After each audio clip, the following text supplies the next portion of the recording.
नमस्कार। आज का हमारा टॉपिक रहेगा रुधिर परिसंचरण तंत्र। रिट लेवल 2 साइंस के सिलेबस के अकॉर्डिंग हम चल रहे थे। आपके सिलेबस में दे रखा है मानव के विभिन्न तंत्र। इस सीरीज में हमने पहला तंत्र पढ़ लिया था, पाचन तंत्र।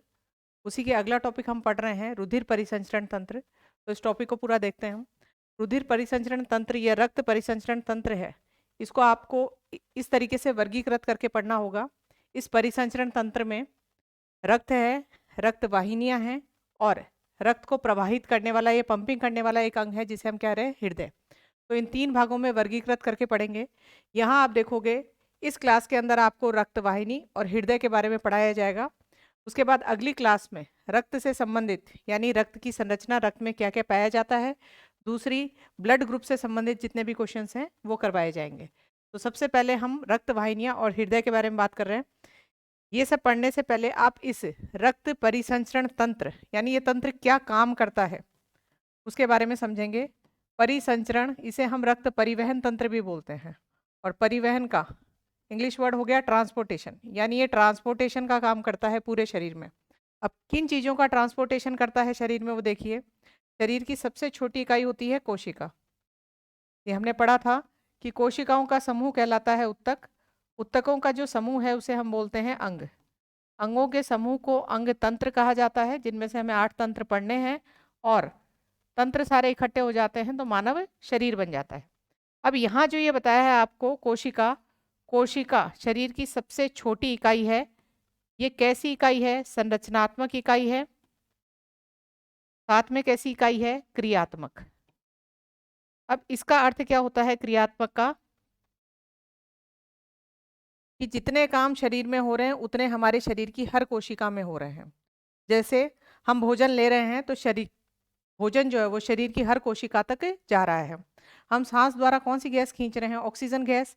तो हर कोशिका तक कौन सी गैस जा रही है? Oxygen gas. मनुष्य का शरीर जो है, जैसे अपचित भोजन है उसको उत्सर्जी पदार्थ के रूप में त्याग कर रहा है उसका। उसके अलावा कौन सी गैस? कार्बन डाइऑक्साइड गैस जो है बाहर निकाली जा रही है। तो ये सारे उत्सर्जी पदार्थ जो मनुष्य का शरीर त्याग कर रहा है वो हर कोशिका में से निकल के आ रहे हैं। तो आपको पता चला कि कोशिका एक कैसी है? क्रियात्मक इकाई है। अब यहाँ देखिए, इन सब चीज़ों को कोशिका तक पहुँचाने के लिए, जैसे पिछले चैप्टर में हमने पढ़ा था, भोजन या पोषक पदार्थों का पाचन हुआ। पचने के बाद भोजन जो है छोटी आंत से अवशोषित किया गया। छोटी आंत से किसने अवशोषित किया था? रक्त ने। और रक्त उसको कहाँ लेके गया? सभी कोशिकाओं के पास। यानी पचा हुआ भोजन किसके पास आ गया? कोशिकाओं के पास। ऐसे ही आप श्वसन तंत्र पढ़ेंगे तब देखेंगे फेफड़े जो हैं ऑक्सीजन गैस को किस में डाल देते हैं? रक्त में। और रक्त कहाँ ले जाता है? सभी कोशिकाओं के पास। और कोशिकाएं उत्सर्जी पदार्थ वापस किस में डाल देती हैं? रक्त में। और रक्त उन उत्सर्जी पदार्थों को उत्सर्जी अंगों के पास लेके आता है। तो आपको पता चला कि रक्त का काम ट्रांसपोर्टेशन का है, अंगों से कोशिकाओं तक ले जाना और कोशिकाओं से वापस लाके अंगों को देना। ये काम किसका होता है? रक्त का। यानी रक्त किसका काम कर रहा है? परिसंचरण का। किन किन चीज़ों का परिसंचरण करता है, परिवहन करता है? पचे हुए भोजन का, उत्सर्जी पदार्थ का, गैसों का। ऑक्सीजन गैस कोशिका तक लेके जाता है और वापस आते टाइम कौन सी गैस लेके आता है? Carbon dioxide gas. और आगे हम एक चैप्टर और पढ़ेंगे अंतःस्रावी तंत्र। उसमें भी आप देखोगे ग्रंथियां हार्मोन्स निकालकर किस में डाल देती हैं? रक्त में। तो इस पूरी कहानी से आपको समझ में आया होगा कि रक्त का एक ही काम आ गया यहाँ। कौन सा आ गया? परिवहन का या परिसंचरण का। आगे रक्त के और काम देखेंगे।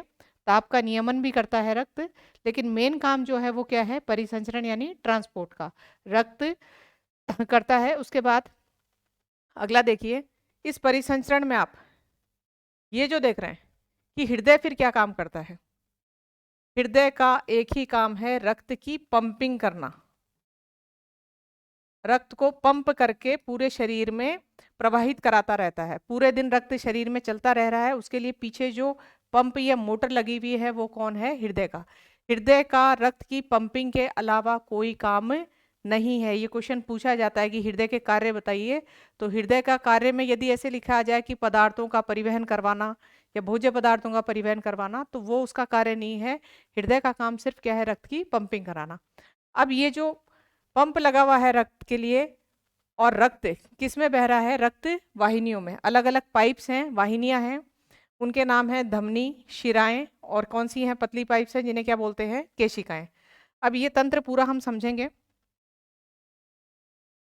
ये खुला परिसंचरण तंत्र, बंद परिसंचरण तंत्र आपको समझाया जाएगा। पहले आप इस डायग्राम को अच्छे से समझिए। मनुष्य का जो परिसंचरण तंत्र है उसमें मेन अंग जो है हृदय, हृदय का हमने डायग्राम समझने के लिए यहाँ चौकोरी बनाया है। इसमें देखिए हृदय जो है उसके अंदर कितने कक्ष पाए जाते हैं। मनुष्य के हृदय के अंदर 4 कक्ष पाए जाते हैं जिन्हें चैम्बर्स बोलते हैं। ऊपर वाले कक्ष हैं उनका नाम होता है आलिंद, और नीचे वाले कक्ष हैं उनका नाम है निलय। कंफ्यूजन ना हो तो ऐसे ट्रिक से याद रख लीजिए कि नी से नीचे, नी से निलय, और ऊपर वालों का नाम क्या है, आलिंद। उसके बाद इस चित्र में आपको दाएं और बाएं में एग्जाम टाइम में बहुत कंफ्यूजन होता है। ये वाला भाग कौन सा है, दायां, और ये वाला भाग है बायां। ये आपको इसलिए समझाया जा रहा है क्योंकि दाएं और बाएं भाग से कई प्रकार के क्वेश्चंस बनते हैं। अब दायां बायां और भाग यदि आपको कंफ्यूज हो तो ये चित्र है उसके सामने इस तरीके से खड़े होना है, और इस साइड आपका हाथ कौन सा पड़ रहा है, दायां, और इस साइड कौन सा है, बायां। तो ये भाग हो गया आपका दायां। अब देखिए इसमें आलिंद और निलय, ये तो हृदय जो कि आपको क्या बताया, सिर्फ रक्त की पंपिंग करता है, और ये पाइपलाइंस हैं जिनके अलग अलग नाम हैं, अभी देखते हैं हम। और इस हृदय के अंदर कितने कोष्टक हैं या चैम्बर हैं, 4 हैं। ऊपर वालों का नाम आलिंद है और नीचे वालों का नाम क्या है, निलय है। अब यहाँ देखिए ये जो पाइपलाइंस हैं इनके नाम, ये वाली रक्तवाहिनी है इसे हम बोलते हैं धमनी। यहाँ से ये रक्त जो है शरीर के अंगों की ओर जा रहा है, इधर से वापस आ रहा है, इसे क्या बोलते हैं, शिरा। अब देखिए हृदय जब पंपिंग कर रहा है, हृदय की पंपिंग में 2 अवस्थाएं होती हैं। पहली अवस्था होती है संकुचन, दूसरी अवस्था होती है अनुशिथिलन। संकुचन को इंग्लिश में बोला जाता है सिस्टोल, और अनुशिथिलन को बोला जाता है डायस्टोल। देखो हृदय जब संकुचित कर रहा है और अनुशिथिलन यानी अपनी उसी साइज में आ रहा है, तब ये रक्त पंप करके किन नालियों में डाल दिया जाता है, रक्त वाहिनियों में, जिनका नाम क्या है, धमनी। अब यहाँ से अगली चीज आपको ये नाम ध्यान रखने हैं कि शरीर की जो मांसपेशियां हैं उसमें 2 प्रकार के जो है संकुचन और अनुशिथिलन, 2 प्रकार की प्रक्रियाएं होती हैं। संकुचन के अंदर तो कॉन्ट्रैक्ट होती हैं, साइज छोटी हो जाती है, और अनुशिथिलन में वापस अपनी उसी साइज में आ जाती हैं, यानी मांसपेशियां बड़ी नहीं होती है, रिलैक्स। इसमें नाम याद रखने हैं आपको, संकुचन और कौन सा होता है, अनुशिथिलन। अब यहाँ ध्यान रखेंगे जब रक्त जो है धमनियों में जा रहा है, इनका नाम परिभाषा में पूछा जाता है कि धमनी किसे कहते हैं, तो वो वाली रक्त वाहिनियां जो रक्त को हृदय से अंगों की ओर लाती हैं उन्हें क्या कहा जाता है, धमनी। इसमें बहुत बड़ा कंफ्यूजन रहता है। क्या याद कर लेते हो कि वो वाहिनियां जो शुद्ध रक्त लाती हैं उसे क्या कहते हैं, धमनी। तो ये डेफिनेशन याद नहीं करनी है, उन वाहिनियों को धमनी कहा जाता है जो रक्त को हृदय से कहाँ ले जाती हैं, अंगों की ओर। अब आप एक बार यहाँ से देखिए, सर्कुलेशन यहाँ से स्टार्ट हो रहा है। इस वाले रक्त में ऑक्सीजन है, और ऑक्सीजन युक्त रक्त जो होता है उस रक्त का रंग कैसा होता है, लाल होता है, और उसे ही क्या कहा जाता है, शुद्ध रक्त कहा जाता है। अब एग्जाम में ये क्वेश्चन भी पूछा जाता है कि शुद्ध रक्त जो है इससे आप क्या समझते हो, लाल रक्त को शुद्ध रक्त कहते हैं, इससे आप क्या समझते हो। तो शुद्ध शाब्दिक अर्थ नहीं निकालना है कि शुद्ध रक्त साफ रक्त को कहते हैं। शुद्ध रक्त का मतलब है उस रक्त में क्या है, ऑक्सीजन है। ऑक्सीजन वाला रक्त जो है धमनियां अंगों की तरफ ले जा रही हैं। अब इसमें आगे ध्यान रखिए, आपको बताया था अंगों में सबसे छोटी इकाई कौन सी है, कोशिका। तो ये देखिए ये कोशिका है और ये धमनी यहाँ रक्त लेके आ रही है। ये धमनी आगे पतली पतली नालिकाओं में फट जाती है जिसे हम केशिकाएं कहते हैं। क्या कहते हैं, केशिकाएं। इनकी दीवार पतली हो जाती हैं और इन केशिकाओं से कौन सी गैस निकल के, ऑक्सीजन गैस निकल के किस में चली जाती है, कोशिका के अंदर। आपको बताया था शरीर की क्रियात्मक इकाई कौन सी है, कोशिका।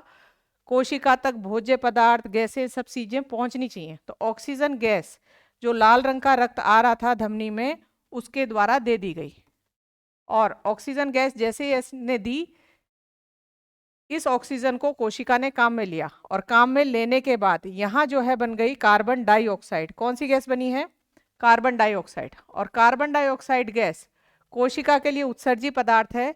कोशिका इस कार्बन डाइऑक्साइड को वापस किस में देगी, इस रक्त वाहिनी में बहा देगी। जैसे ही कार्बन डाइऑक्साइड इधर आ गई, ऑक्सीजन गैस इधर निकल गई, रक्त का रंग जो है वो हो जाता है नीला। अब नीले रंग का रक्त जो है वापिस एक पाइप जो है वो किधर लेके जा रही है, हृदय की तरफ, और उसका नाम क्या है, शिरा। अब यहाँ से फिर परिभाषा ये नहीं निकालनी है कि अशुद्ध रक्त जो ले जाती हैं वो कौन होती हैं, शिरा। शिरा की परिभाषा ये होगी वो रक्त वाहिनियां जो रक्त को शरीर के अंगों से किधर की ओर ले जाती है, हृदय की ओर, उनको शिरा कहते हैं। अब इसमें बह कौन सा रक्त रहा है, कार्बन डाइऑक्साइड युक्त रक्त। इसमें क्या चीज है, कार्बन डाइऑक्साइड है। इस रक्त का रंग कैसा होता है, नीला, और इसे हम क्या कहते हैं, अशुद्ध रक्त कहते हैं। अब यदि क्वेश्चन आ जाए कि अशुद्ध रक्त शिराओं में बह रहा है, इस अशुद्ध से आप क्या समझते हो, तो अशुद्ध का मतलब गंदा नहीं बताना है, अशुद्ध का मतलब है उस रक्त में क्या है, कार्बन डाइऑक्साइड है। अब ये वाला रक्त जो है पहुंचा दाएं भाग में, हृदय का जो दायां भाग है, दाएं भाग में आलिंद में गया, आलिंद से फिर जाएगा वो निलय में। अभी पढ़ेंगे यहाँ वाल्व और होते हैं। निलय से वापस एक रुधिर वाहिनी यानी एक पाइप जो है उसे किधर लेके जा रही है, फेफड़ों की ओर। अब आप चीज देखिए यहाँ से कि दाएं निलय से ये फेफड़ों की ओर जो रक्त वाहिनी रक्त लेके जा रही है, इसमें रक्त तो है नीला, और अभी परिभाषा पड़ी थी कि हृदय से यदि अंग की तरफ जाएगा तो उस वाहिनी का नाम क्या होगा, धमनी। तो परिभाषा के हिसाब से हमें इसे नाम क्या रखना पड़ा, धमनी। लेकिन इसमें रक्त कैसा है, नीला या अशुद्ध रक्त है। ये वाली धमनी जो है इसे फुफ्फुसीय धमनी कहा जाता है। फुफ्फुसीय धमनी,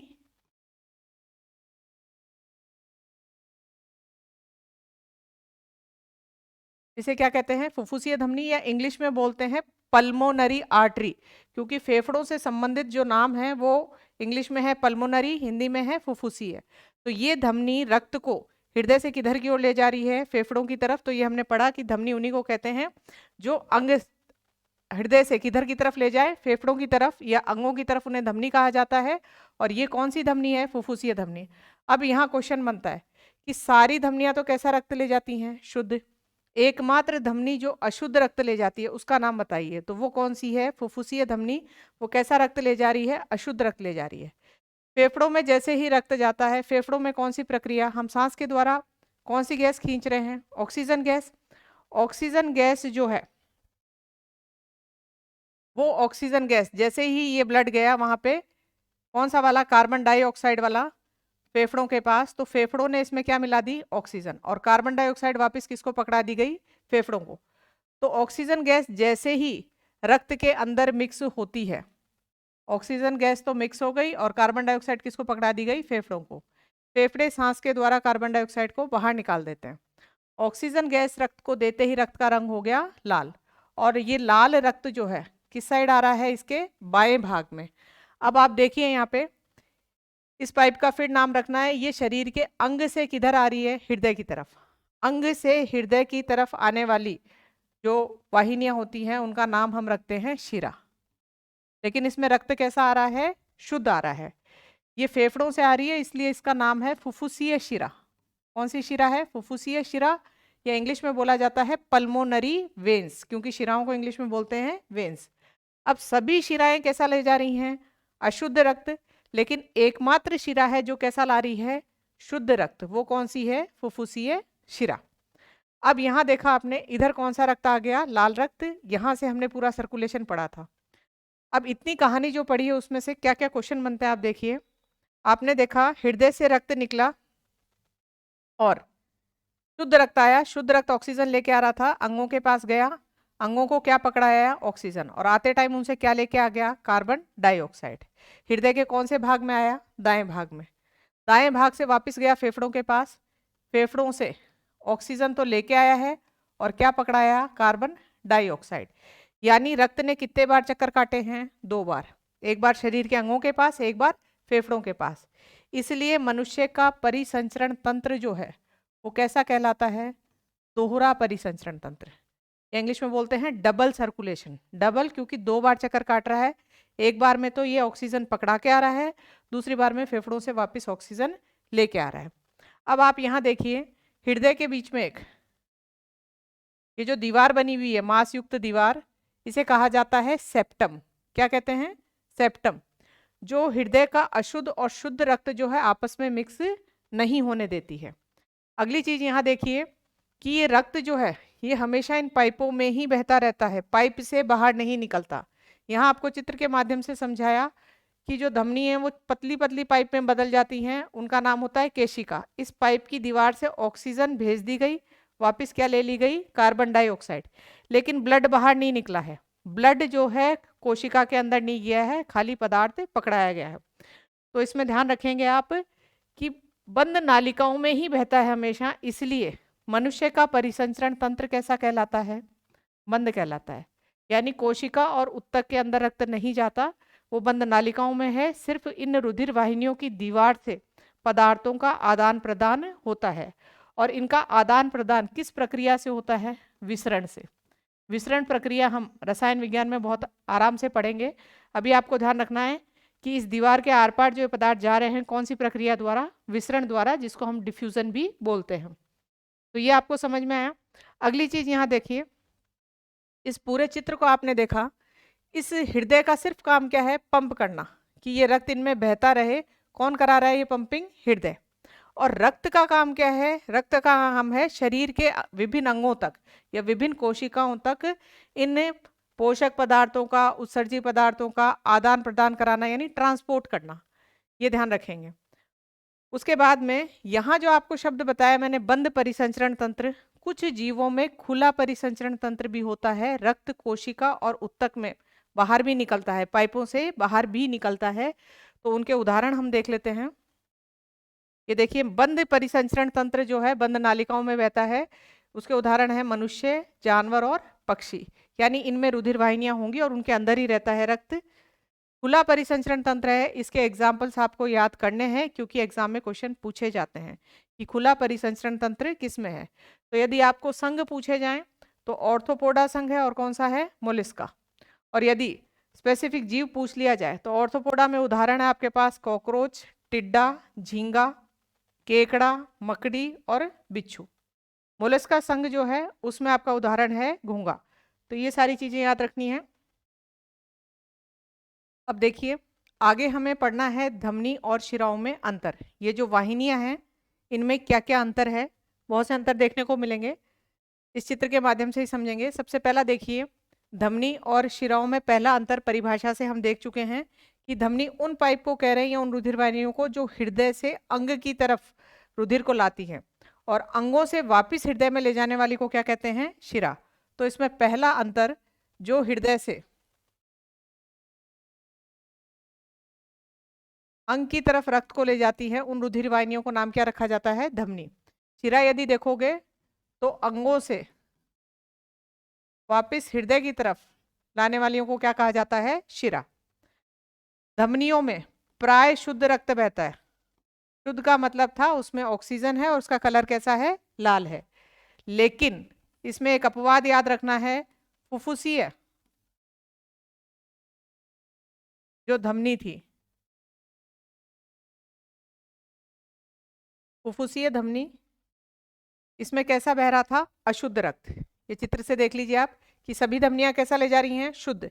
लेकिन एक धमनी ऐसी है जो कैसा ले जा रही है, अशुद्ध रक्त। वो कौन सी है, फुफ्फुसीय। उसके बाद इसी में अगला अंतर यहाँ बन गया कि प्राय शिरा कैसा ले जाती हैं, अशुद्ध।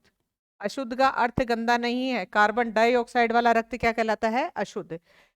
सभी शिराएं अशुद्ध ले जा रही थी, लेकिन एकमात्र शिरा जो थी, फुफ्फुसीय शिरा, वो कैसा लाती है, शुद्ध रक्त, यानी ऑक्सीजन वाला रक्त लेके आती है। वो हमने यहाँ देखा था कि सभी जो हैं शिराएं, शिराएं लाती कहाँ से, अंग से हृदय की ओर। ये भी अंग से हृदय की ओर ला रही है, नाम शिरा रखना पड़ा। लेकिन ये कैसा ला रही है, शुद्ध, तो पूरा नाम पड़ा हमने फुफ्फुसीय शिरा।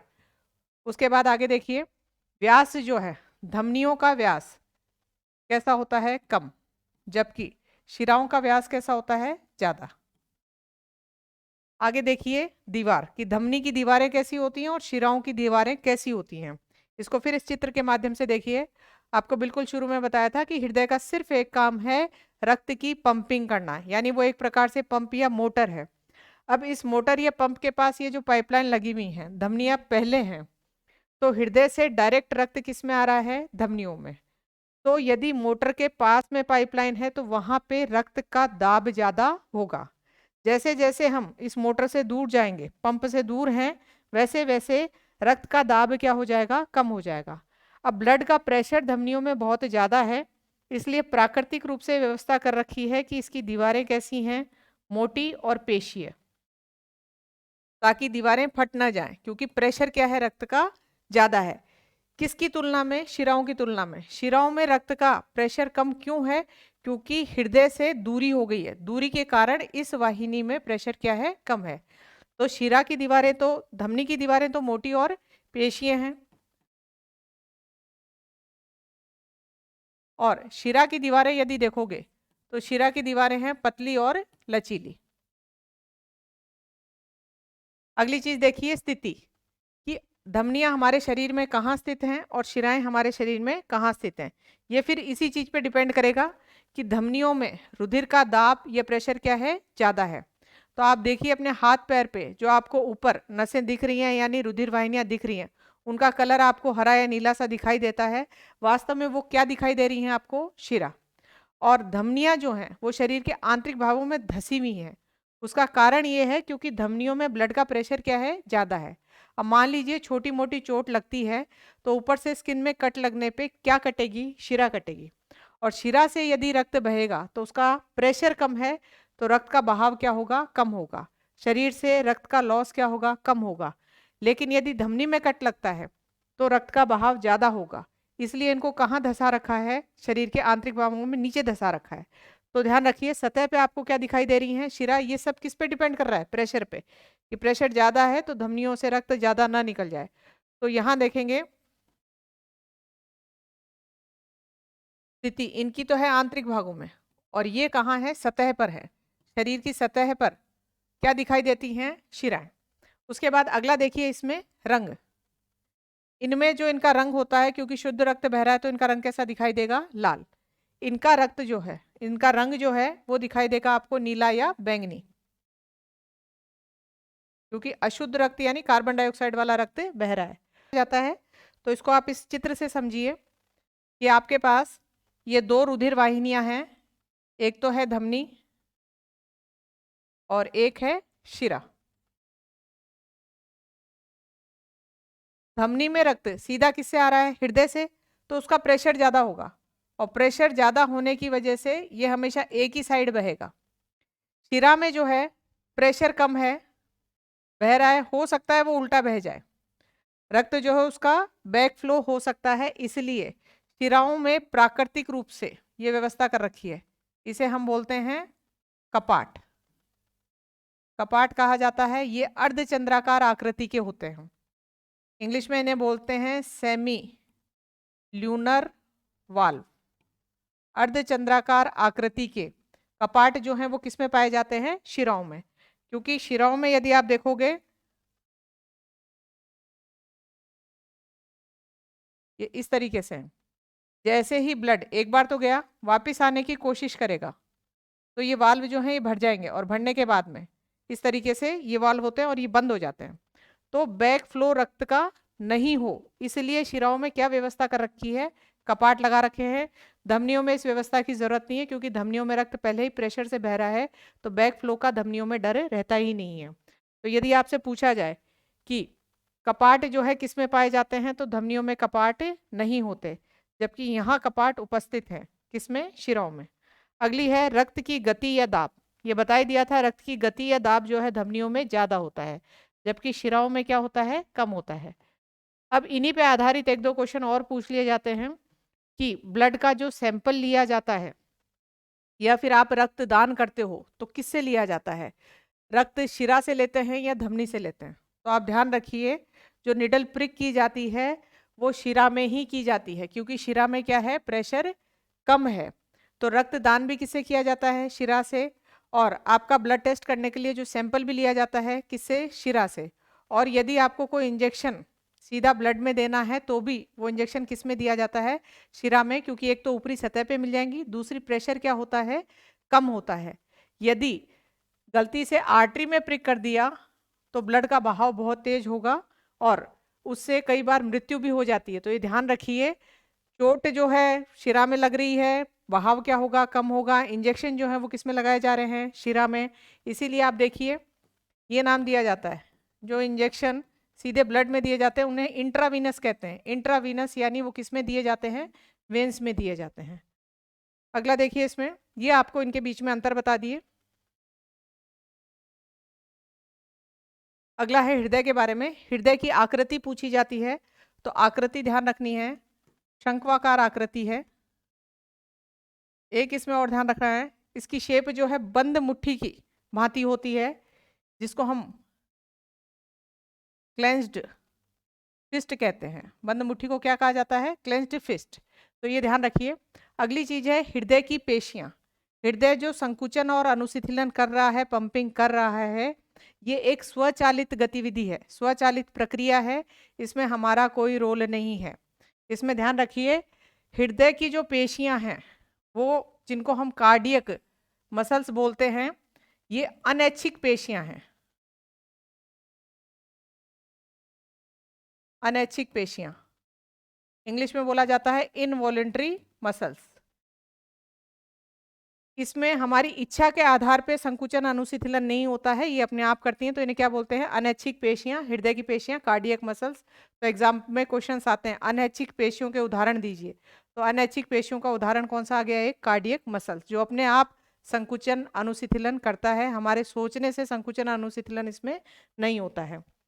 अगला आपको एक नाम याद रखना है, पेरिकार्डियम।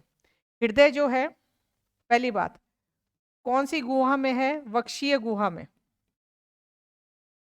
हमारे शरीर में जो एक कैविटीज, खाली जगह पाई जाती हैं, उन्हें हम हिंदी में बोलते हैं गुहा। जैसे आपके शरीर में मस्तिष्क जो है वो कहाँ रेस्ट कर रहा है, कपाल के अंदर। कपाल जो है हड्डियों का ढांचा है सिर में, और उसके अंदर कौन सुरक्षित है, मस्तिष्क। तो वो तो हो गई कपालीय गुहा। उसके बाद छाती में यदि देखें तो कौन सी हड्डियां हैं, पसलियां। और यहाँ जो अंदर खाली जगह होती है उसे बोलते हैं वक्षीय गुहा। इस वक्षीय गुहा में जो सॉफ्ट या नरम ऑर्गन्स हैं या अंग हैं, कौन कौन से, हृदय और फेफड़े, ये रेस्ट करते हैं। तो ये किस में पाए जाते हैं, वक्षीय गुहा में। उसके बाद नीचे पेट में जो खाली जगह है उसे उदर गुहा बोलते हैं। उदर के अंदर आमाशय, छोटी आंत, बड़ी आंत, ये सारी चीजें आपको मिलेंगी। तो ये ध्यान रखना है आपको। अब यहाँ बताया है कि पेरिकार्डियम क्या है। यहाँ से पता चला कि जो सॉफ्ट अंग हैं उनको सुरक्षा देने के लिए ऊपर कंकाल का ढांचा है, उसके अलावा कुछ लेयर्स भी होती हैं। हृदय के ऊपर डबल लेयर पाई जाती है, एक द्विस्तरीय आवरण पाया जाता है। उस आवरण को क्या कहा जाता है, पेरिकार्डियम, जो हृदय को बाहरी आघातों से बचाता है। और इन डबल लेयर में बीच में एक द्रव भरा रहता है, एक लिक्विड भरा रहता है। उस लिक्विड का नाम है पेरिकार्डियल द्रव। आपको ये शब्द मिले ना, कार्डियल, कार्डियो शब्द जो है वो किससे संबंधित है, हृदय से।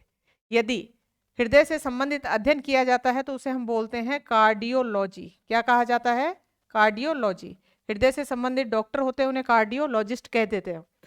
तो यहाँ देखा आपने कि हृदय की स्थिति वक्षीय गुहा में है, किसके बीच में, पसलियों और फेफड़ों के बीच में। दूसरा ध्यान रखना है, हृदय के चारों ओर द्विस्तरीय आवरण है जिसे क्या कहा जाता है, पेरिकार्डियम। और इन द्विस्तरीय आवरणों के बीच में एक लिक्विड भरा पड़ा है जिसका नाम है पेरिकार्डियल द्रव, जो हृदय को बाहरी आघात, कोई चोट वगैरह लगती है उससे बचाता है।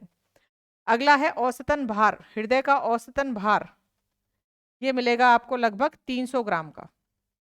कितना है, 300। कपाट पढ़ेंगे। आपने अभी देखा था कि शिराओं के अंदर कपाट पाए जाते हैं, धमनियों में कपाट नहीं पाए जाते। शिराओं में जो कपाट पाया जा रहा है उसका उद्देश्य था कि ब्लड का बैकवर्ड फ्लो न हो, दोबारा ब्लड जो है विपरीत दिशा में न बह जाए। अब हृदय में भी ये 4 प्रकार के कपाट बताएंगे, इनका भी वही उद्देश्य है कि रक्त वापस न बह जाए। तो यहाँ देखिए, ये जो इसका दायां भाग है, दायां आलिंद, दायां निलय। दायां आलिंद और दायां निलय जो है इसके बीच में एक कपाट है, वाल्व है, जिसे हम इंग्लिश में बोलते हैं ट्राइकस्पिड वाल्व, या हिंदी में बोला जाता है त्रिकपर्दी कपाट।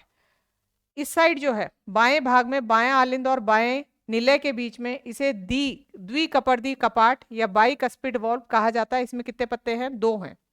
अब यहाँ आगे और ध्यान रखिए, यहाँ से बाएं आलिंद से, दाएं आलिंद से जो रक्त था वो किस में जा रहा था, दाएं आलिन से रक्त जा रहा था धमनियों में, तो आपको बताया था कि हृदय से अंगों की तरफ ले जाने वाली कौन सी थी, धमनी, और इधर धमनी थी फुफ्फुसीय धमनी। तो यहाँ पे एक कपाट पाया जाता है जिसका नाम है अर्धचंद्राकार कपाट। ऐसे ही हृदय के बाएं भाग में धमनियां जो आगे लगी हुई हैं, तो इस निलय और उस धमनी के बीच में जो कपाट पाया जा रहा है उसका नाम है महाधमनी कपाट। इन कपाट का उद्देश्य यही है कि जब हृदय संकुचन अनुशिथिलन कर रहा है, जैसे आलिंद ने संकुचन किया और रक्त किस में डाल दिया, निलय में, जब निलय संकुचित करें, ये कॉन्ट्रैक्ट हो, तो ये रक्त उल्टा इसमें ना जाए, उस टाइम ये बंद कर देते हैं इस रास्ते को। तो इनका काम होता है कि रक्त को वापस निलय से आलिंद में ना जाने दें। यहाँ जो लगा हुआ है, यहाँ धमनियां रक्त ले जा रही हैं आगे, धमनियों से रक्त वापस निलय में ना आ जाए इसलिए कौन सा लगा रखा है, अर्धचंद्राकार कपाट। वही हालत यहाँ पे है, यहाँ बाएं आलिन से बाएं निलय में रक्त आ गया, इसने संकुचन किया, रक्त यहाँ पहुंच गया, लेकिन जब निलय संकुचित हो रहा है तो रक्त वापस न जाए। तो उद्देश्य तो पता चल गया, लेकिन ये ट्राइकस्पिड और बाइकस्पिड एग्जाम में कंफ्यूज हो जाते हैं आपको कि कौन सा वाला किस साइड है, दाईं साइड या बाईं साइड। तो आप ध्यान रखिए, आपका राइट हैंड जो है ये ज़्यादा मजबूत होता है, तो दाईं साइड में जो कपाट है उसमें कितनी पत्तियां हैं, 3 पत्तियां। तो इस साइड कौन सा है, ट्राइकस्पिड, और इधर कौन सा है, बाइकस्पिड। ये आपको बताया था कि बीच में हृदय के दाएं और बाएं भाग में एक संरचना होती है, दीवार होती है, जिसे हम क्या बोलते हैं, सेप्टम बोलते हैं, जो अशुद्ध रक्त को शुद्ध में मिक्स नहीं होने देती। हृदय के दाएं भाग में कौन सा रक्त था, अशुद्ध, और इधर कौन सा था, शुद्ध रक्त था। उसके बाद आगे देखिए हृदय धड़कन। हृदय धड़कन जो है कैसे बनती है, हृदय ने एक बार संकुचन किया और एक अनुशिथिलन,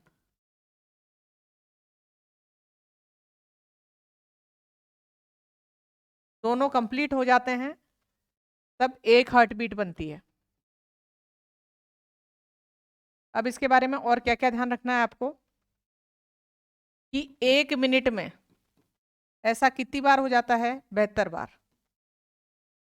एक संकुचन एक अनुशिथिलन पूरा हो गया, यानी एक बार तो वो अनुशिथिलन कॉन्ट्रैक्ट हुआ, दूसरी बार वो वापस रिलैक्स हुआ, इन दोनों को मिक्स करोगे तो एक हार्ट बीट बनी है।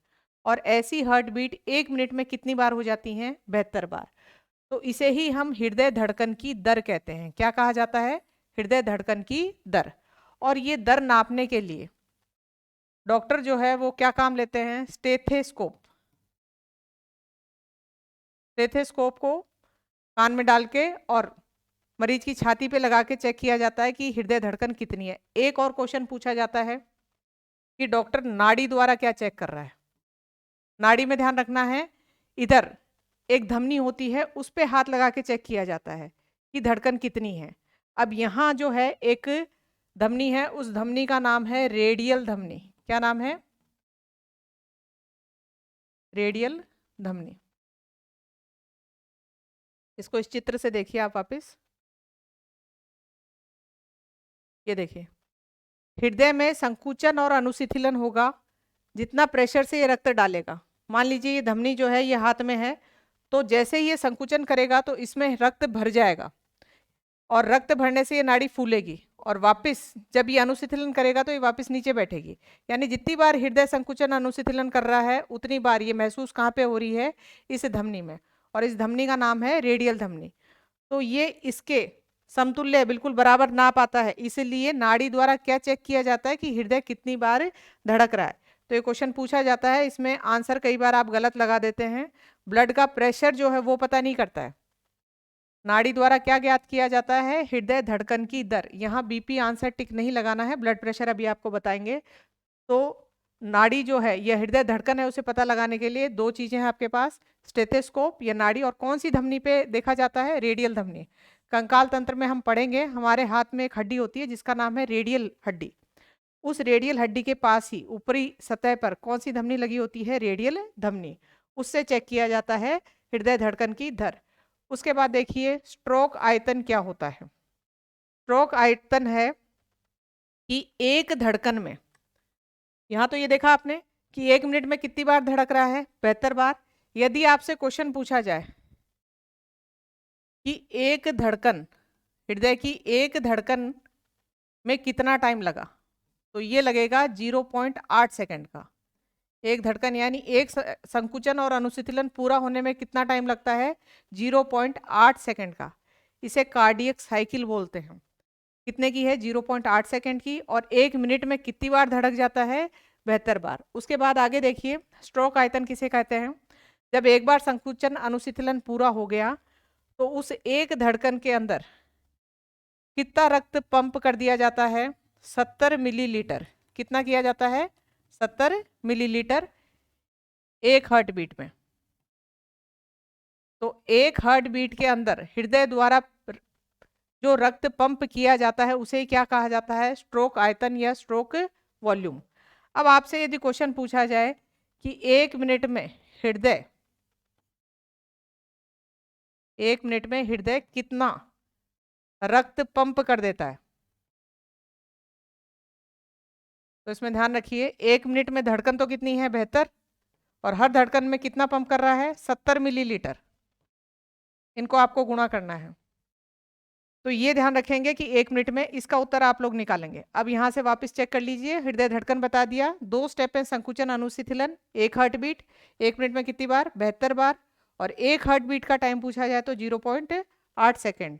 और हृदय धड़कन की दर जो है वो स्टेथोस्कोप या नाड़ी द्वारा नापी जाती है। और नाड़ी जो है, नाड़ी को देखने के लिए कौन सी धमनी काम ली जाती है? रेडियल धमनी। स्ट्रोक आयतन भी ध्यान रखना है, कितना होता है? 70 मिलीलीटर। स्ट्रोक आयतन से आप क्या समझते हैं? हृदय द्वारा एक धड़कन में कितना रक्त पंप किया जाता है उसे क्या कहा जाता है? स्ट्रोक आयतन।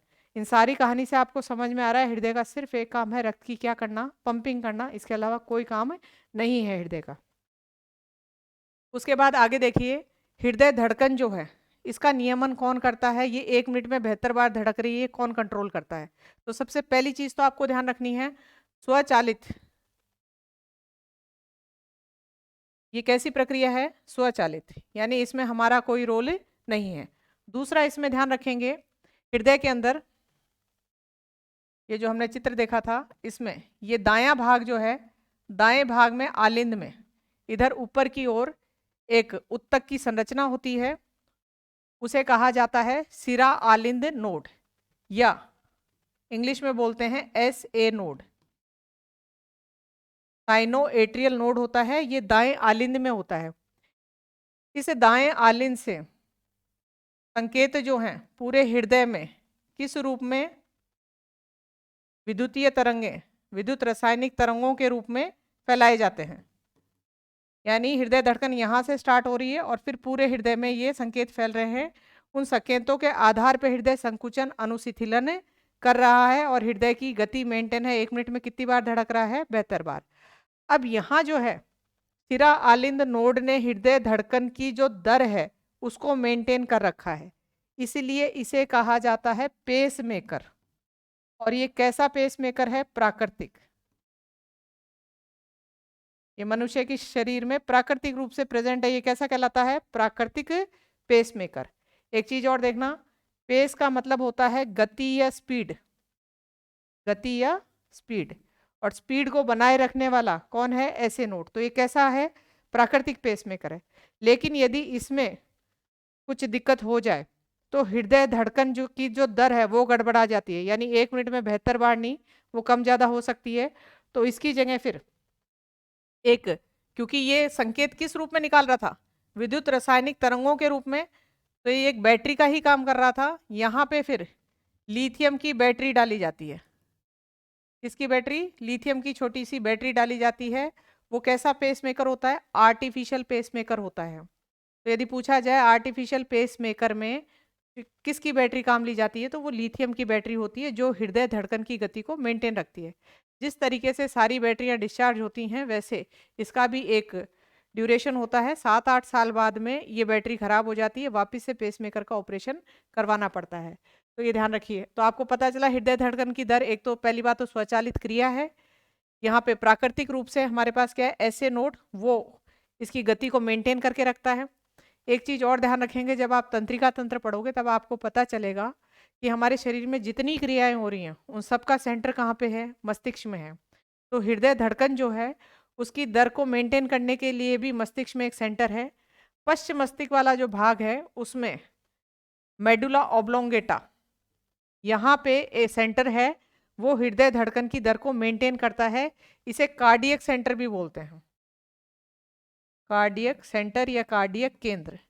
तो यदि क्वेश्चन पूछा जाए कार्डियक केंद्र कहाँ है, मस्तिष्क का जो भाग है मेडुला ओब्लोंगेटा, उसमें है कार्डियक केंद्र, जो हृदय धड़कन की गति जो है उसको मेंटेन रखता है। उसके बाद अंतःस्रावी तंत्र में भी आप पढ़ेंगे, दो हार्मोन है, एक है थायरोक्सिन और एक है एड्रिनालिन।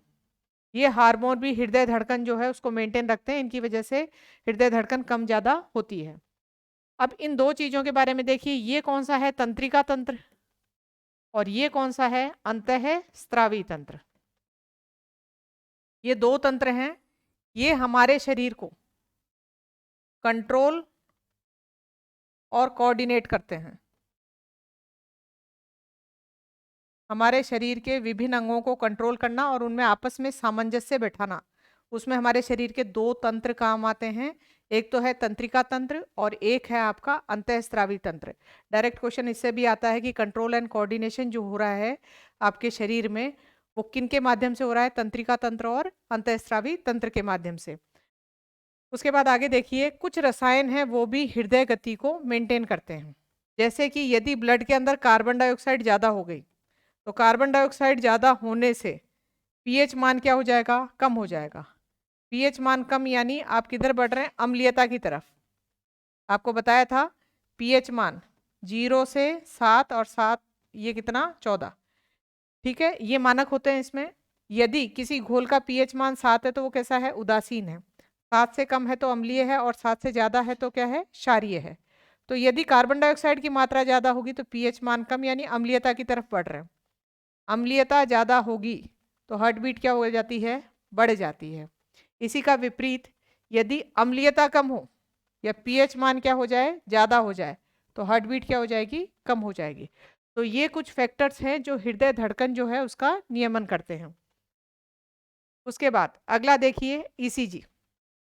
ईसीजी होता है इलेक्ट्रो कार्डियोग्राफी। इसमें क्या किया जाता है, हृदय धड़कन जो अभी बताया था आपको, हृदय धड़कन शुरुआत कहाँ से हो रही है, ऐसे नोड से, और विद्युत रासायनिक तरंगों के रूप में ये संकेत पूरे हृदय में पहुंचाए जा रहे हैं। इनको कैच किया जाता है किसके माध्यम से, ईसीजी के माध्यम से। और ईसीजी के माध्यम से पेपर में ये इस तरीके की तरंगें उतारी जाती हैं जिससे हृदय धड़कन से संबंधित या हृदय से संबंधित कोई विकृति है तो पता लगाई जाती है। तो ये चिकित्सा में काम आती है आपकी। तो ईसीजी इलेक्ट्रोकार्डियोग्राफी है जो हृदय धड़कन की नियमन को बता रही है। उसके बाद आगे देखिए, रुधिर दाब या ब्लड प्रेशर किसे कहते हैं, पहले तो इसकी परिभाषा पूछ ली जाती है। तो रुधिर दाब यानी रुधिर द्वारा लगाया गया दाब, रुधिर द्वारा लगाया गया दाब। अब कहाँ लगाएगा, रुधिर द्वारा लगाया गया दाब किसकी दीवारों पर, धमनी की दीवारों पर। क्योंकि आप चित्र से याद रखिए कि ब्लड का प्रेशर किस पे ज्यादा था, धमनी की दीवारों पे, क्योंकि रक्त हृदय से निकल के डायरेक्ट किस में आ रहा था, धमनी में, वहां प्रेशर ज्यादा था। शिराओं में प्रेशर बहुत कम होता है। शिराएं जो आपको हाथ में ऊपर दिख रही हैं वो शिराएं हैं, उनमें प्रेशर इतना फील ही नहीं होता है। तो हम लोग रुधिर दाब किससे नापते हैं, धमनी से नापते हैं। तो रुधिर दाब की यदि परिभाषा पूछी जाए तो धमनी की दीवारों पर रुधिर द्वारा लगाया गया दाब क्या कहलाता है, रुधिर दाब। अब ये जो धमनी की दीवार पे दाब लगा रहा है इसको नापा जाएगा। नापने का जो यंत्र है उसका नाम है स्पिग्मोमैनोमीटर, इसके द्वारा नापा जाता है। इसमें आपने देखा होगा कि एक पट्टा जो है हाथ पे यहाँ बांधा जाता है और यहाँ यदि हाथ पे बांधा जा रहा है, यहाँ एक धमनी जाती है, उस धमनी का नाम है ब्रेकियल धमनी। क्या नाम है, ब्रेकियल धमनी। और उससे बीपी नापा जा रहा है कि उस धमनी के अंदर रुधिर का दाब कितना है। आपको दो धमनियों के नाम याद कराएं, एक तो रेडियल धमनी, नाड़ी देखी जा रही है रेडियल धमनी से, और बीपी नापा जा रहा है ब्रेकियल धमनी से। यंत्र का नाम है स्पिग्मोमैनोमीटर। अब मनुष्य का जो नॉर्मल बीपी आता है वो है 120/80 mmHg। अब ये मिलीमीटर HG तो क्या है, स्पिग्मोमैनोमीटर में ये जो यंत्र होता है इसके अंदर पारा भरा हुआ होता है, और ये पारा कितना मिलीमीटर ऊपर चढ़ रहा है, पारे का संकेत जो है रासायनिक संकेत क्या है, Hg। कितना मिलीमीटर ऊपर चढ़ रहा है तो प्रेशर नापने के लिए जो यूनिट बन जाती है वो है आपकी मिलीमीटर Hg। अब ये 120 और 80 कैसे आ रहा है वो ध्यान रखिए, इस चित्र के माध्यम से देखिए आप। हृदय धड़कन में बताया था आपको कि यदि ये संकुचित होगा, पिचक के इसमें रक्त डालेगा तो प्रेशर क्या आएगा, ज्यादा। तो संकुचन के समय तो प्रेशर आ गया इस धमनी के अंदर 120, और जब ये अनुशिथिलन यानी रिलैक्स हो रहा है उस टाइम यहाँ प्रेशर कम हो जाएगा, ब्लड का प्रेशर कम होके कितना आ जाएगा, 80। यानी ये पता चला कि जो हृदय धड़कन में दो अवस्थाएं हैं, पहली कौन सी है, संकुचन, उस समय प्रेशर कितना आ रहा है धमनी के अंदर, 120, और जब अनुशिथिलन हो रहा है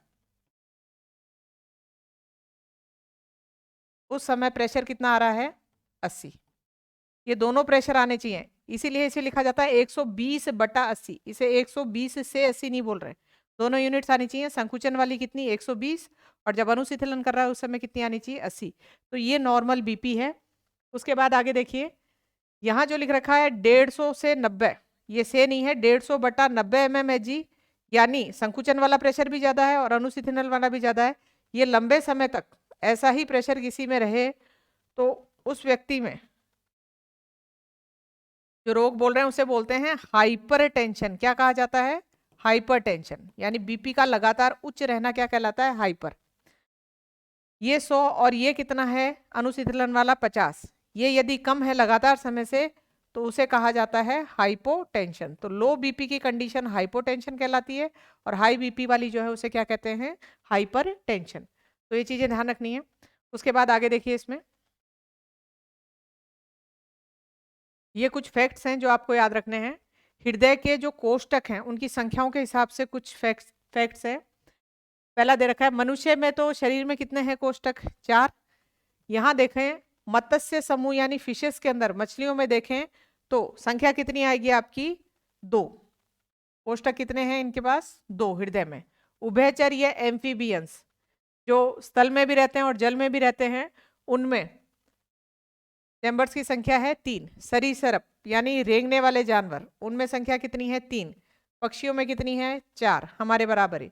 स्तनधारी मैमल्स कितनी है, 4। मगरमच्छ में कितनी है, 4। कॉकरोच जो है 13। ये पूछे जाते हैं तो ये फैक्ट्स याद रखेंगे। आगे ध्यान रखना है, ब्लू व्हेल जो है इसका हृदय है, इसकी साइज सबसे बड़ी होती है। आगे देखेंगे इसमें, ये एक फैक्ट और याद रखना है कि ये जो रुधिर परिसंचरण तंत्र इतना पूरा पढ़ा है अपन ने, इसकी खोज किसने की थी, कब की थी। रुधिर परिसंचरण तंत्र की खोज की थी विलियम हार्वे ने, और कब की थी, 1628 में। अब आपको थोड़ी चीजें और बताई जा रही हैं।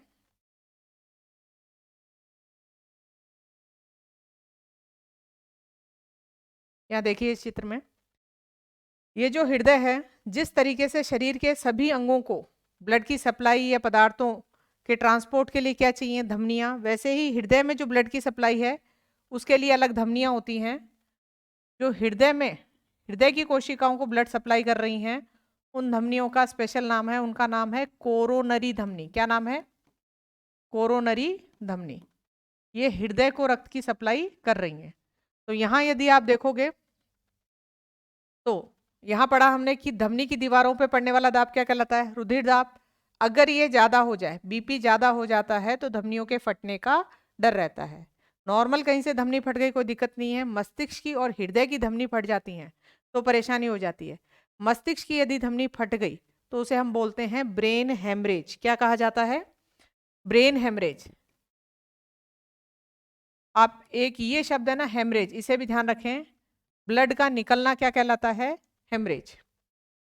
अब ब्रेन हेमरेज हो गया, इसका मतलब धमनियां किसकी फट चुकी हैं, मस्तिष्क की, और मस्तिष्क की कोशिकाओं को ब्लड की सप्लाई बंद हो चुकी है।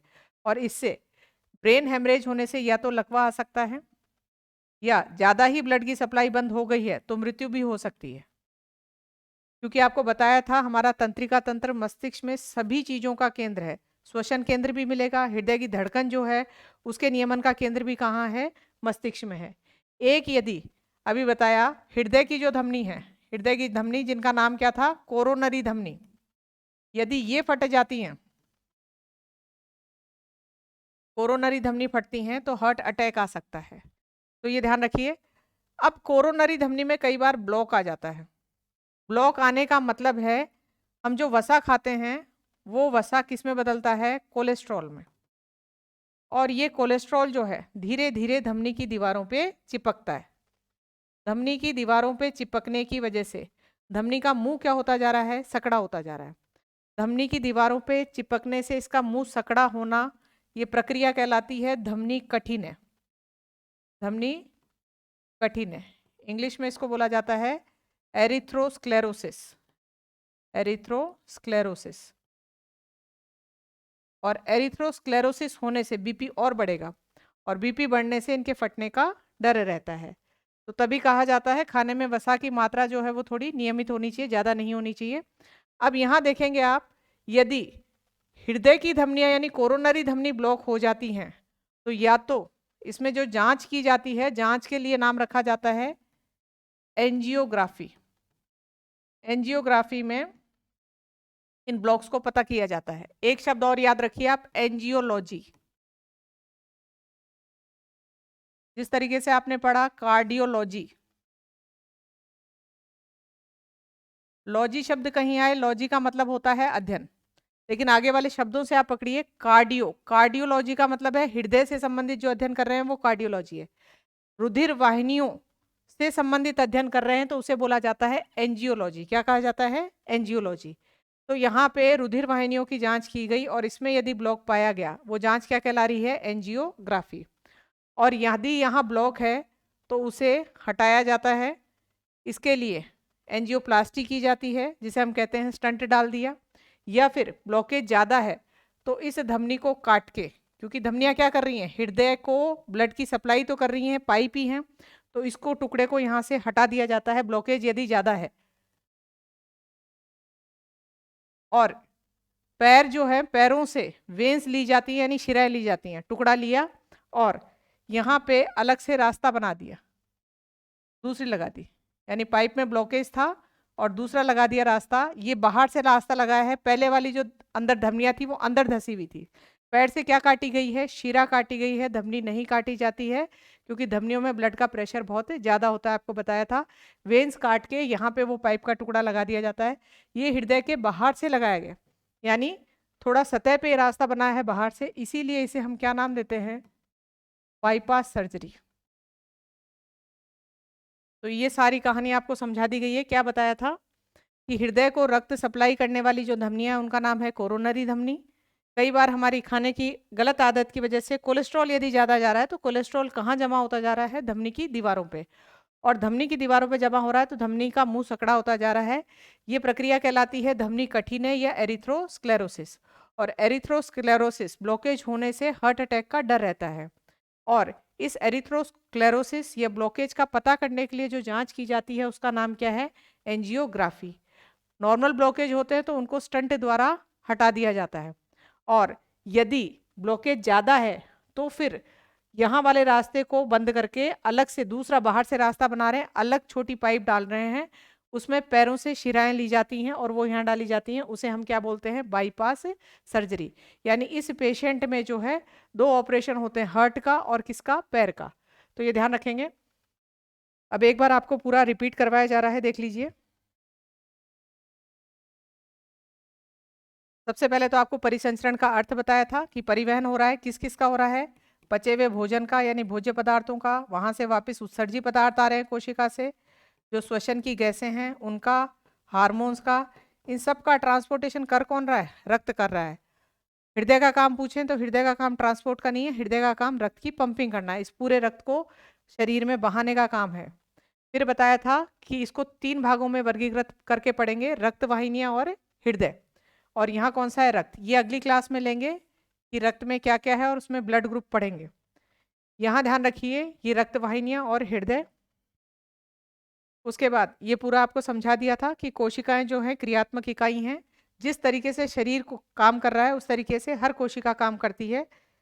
और कोशिका तक परिवहन द्वारा ये सारी चीजें कौन पहुंचाता है, रक्त। और आते समय वापस कोशिका से उत्सर्जी पदार्थ कार्बन डाइऑक्साइड कौन लेके आ रहा है, रक्त लेके आ रहा है। खुला परिसंचरण तंत्र और बंद परिसंचरण तंत्र आपको बताया था। बंद का मतलब है रक्त हमेशा बंद नालिकाओं में बहता है, जैसा कि मनुष्य में है। कौन सी नालिकाओं में? शिराओं में और धमनियों में। जबकि खुले के अंदर ये जो है कोशिकाओं में बाहर निकलता है। तो खुले के उदाहरण याद रखने, खुला परिसंचरण तंत्र कौन कौन से संज्ञा? ऑर्थोपोडा और मोलस्का। ये बाकी उदाहरण भी याद रखेंगे। बंद परिसंचरण तंत्र मनुष्य, जानवर और पक्षी। ये चित्र आपको अच्छे से समझा दिया है। यहाँ बता दिया था कि रक्त कितनी बार परिवहन कर रहा है? 2 बार। एक बार अंगों की तरफ जा रहा है, एक बार वापस फेफड़ों से आ रहा है। तो हमारा परिसंचरण तंत्र कैसा है? दोहरा। और कैसा है? बंद है। बाकी ये भी याद रखेंगे कि शुद्ध का मतलब क्या समझते हैं? शुद्ध का मतलब उसमें ऑक्सीजन है। अशुद्ध का मतलब क्या समझते हैं? उसमें कार्बन डाइऑक्साइड है। उसके बाद हमने पढ़ा था धमनी और शिराओं में अंतर। इस पूरे अंतर को आप याद करते समय ये ध्यान रखिए कि धमनियों में प्रेशर क्या होता है? ज्यादा। और शिराओं में प्रेशर क्या है? कम है। फिर याद आ जाएंगी सारी बातें। जैसे अचानक पूछ लिया जाए कि धमनी की दीवारें कैसी हैं? मोटी, पेशी है, तो ध्यान रखिए कि धमनी में प्रेशर ज्यादा है, उनके फटने का डर रहता है, तो उनकी दीवारें कैसी हैं? मोटी और पेशी है। वाल किस में मिलेंगे? कपाट किस में मिलेंगे? तो फिर याद रखिए कि शिराएं तो दूर थी हृदय से, तो शिराओं में प्रेशर क्या है? कम है, तो वहां डर रहता है कि बैक फ्लो ना हो जाए, तो वहां पे क्या लगा रखे हैं? कपाट लगा रखे हैं। एक और देखिए, ये आपको बताया कि ब्लड फ्लो हो रहा है ऐसे शिराओं में, क्या लगा रखे हैं? वाल्व की बैक फ्लो ना हो जाए। लेकिन कई बार ये वाल्व लास्ट में उम्र के साथ साथ खराब हो जाता है, क्योंकि ब्लड फ्लो हो रहा है। जैसे मान लीजिए रक्त वापस आ रहा है, आप लंबे समय तक खड़े रहते हैं, तो गुरुत्वाकर्षण बल के कारण ब्लड वापस पैरों में मान लो नीचे की तरफ आ रहा है, तो ये वाल है, इनके ऊपर बार बार ये बाहर डालेगा, जिससे लास्ट में खराब हो जाते हैं, यानी फ्री हो गए, और यहाँ से ब्लड नीचे की ओर आ जाएगा। यहाँ जहाँ से ये वाल्व खराब हुए हैं, कपाट खराब हुए हैं, वहाँ मोटी मोटी गांठें पड़ जाती हैं और पैरों में दर्द रहना शुरू होता है। ऐसी शिराओं में गांठें पड़ जाती हैं, उन्हें बोला जाता है वेरिकोज वेन। ये समस्या उन व्यक्तियों को होती है जो लंबे समय तक खड़े रहते हैं, तो ब्लड का बैक फ्लो होने की वजह से वाल्व खराब हो जाते हैं उनके, और शिराएं जो है उनमें गांठें पड़ जाती हैं। ये ध्यान रखेंगे। उसके बाद आगे देखिए, ये बताया था आपको कपाट का। दूसरी चीज आकृति, और ये ध्यान रखनी है हृदय की पेशियां कैसी हैं? अनैच्छिक पेशियां हैं। पेरिकार्डियम बताया था, औसतन भार बता दिया है। ये कपाट बता दिए हैं। कपाट ध्यान रखना है, इधर ट्राइकस्पिड और उधर कैसा है? बाइकस्पिड है। उसके बाद हार्ट बीट के बारे में जितने क्वेश्चन थे वो बताए थे। इनको आप गुणा करोगे तो लास्ट में लीटर में निकालोगे तो लगभग 5 लीटर आएगा, यानी 1 मिनट में हृदय जो है लगभग 5 लीटर ब्लड जो है वो पंप कर देता है, और एक वयस्क मनुष्य में, स्वस्थ मनुष्य में लगभग 5 से 6 लीटर रक्त ही पाया जाता है। एक चीज और देखिए आपने, हृदय धड़कन और बीपी दोनों जब नाप रहे हैं तो किससे नाप रहे हैं? धमनियों से। धमनियां क्या हैं? अलग अलग हैं, एक का नाम रेडियल धमनी है और एक का ब्रेकियल धमनी है। ये हृदय धड़कन की नियमन के बारे में बता दिया, इलेक्ट्रोकार्डियोग्राफी बता दिया गया। ये जो आपका बीपी का नाप है पूरा 120/80, ये बता दिया गया आपको। धमनी कौन सी है? ब्रेकियल धमनी। ये कुछ फैक्ट्स हैं, याद रखने हैं आपको कि कितने कितने चैम्बर्स होते हैं। विलियम हार्वे का नाम याद रखना है। तो ये हमारा टॉपिक यहाँ पे ख़त्म होता है। अभी हम आगे इस टॉपिक में जो एक सब टॉपिक था रक्त, वो पढ़ेंगे। रक्त की संरचना और ब्लड ग्रुप, ये दोनों चीज़ें अभी पढ़ी जाएंगी। तो आगे वाली क्लास में देखते हैं। धन्यवाद।